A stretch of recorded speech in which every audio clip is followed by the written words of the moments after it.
Assalamualaikum warahmatullahi wabarakatuh. Perkenalkan, nama saya Eka Susilawati Said. Saya kelas 2B Prodi Manajemen, Fakultas Ekonomi dan Bisnis di Universitas Hairun Kota Ternate.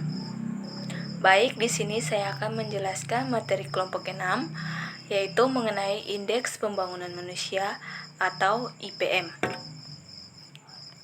Pengertian Indeks Pembangunan Manusia.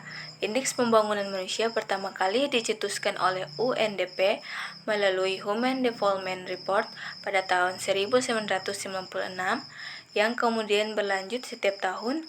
Indeks Pembangunan Manusia atau IPM adalah sebuah indikator yang menunjukkan pengembangan terutama dalam pembangunan sumber daya manusianya. Fokus utama dari pembangunan manusia adalah terkait manusia dan kesejahteraannya.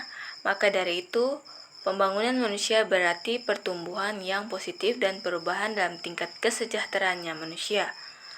Tujuan utama adanya Indeks Pembangunan Manusia adalah menciptakan lingkungan yang memungkinkan bagi rakyatnya.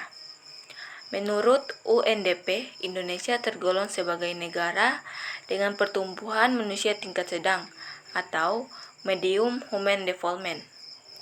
Indikator dalam Indeks Pembangunan Manusia, indikator yang menunjukkan pengembangan terutama dalam pembangunan sumber daya manusia.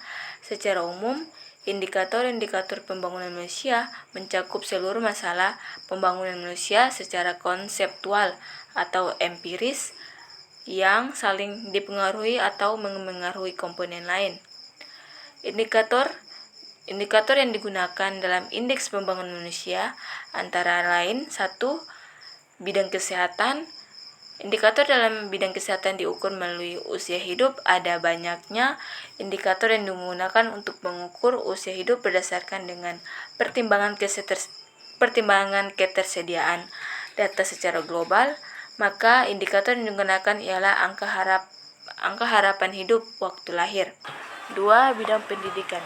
Dalam bidang pendidikan, pengetahuan dianggap sebagai unsur mendasar dari pembangunan manusia. Pengetahuan sebagai indikator diukur berdasarkan angka Melek-Huruf dan rata-rata lama sekolah. 3. Bidang ekonomi. Indikator yang digunakan dalam bidang ekonomi yakni standar hidup layak berdasarkan ketersediaan data secara internasional. UNDP memutuskan standar hidup layak diukur melalui Gross Domestic Product atau GDP per kapita real yang telah disesuaikan.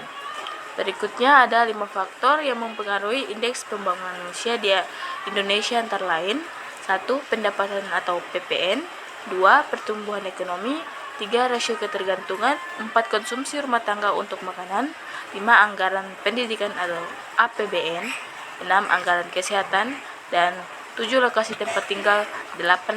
Penduduk miskin.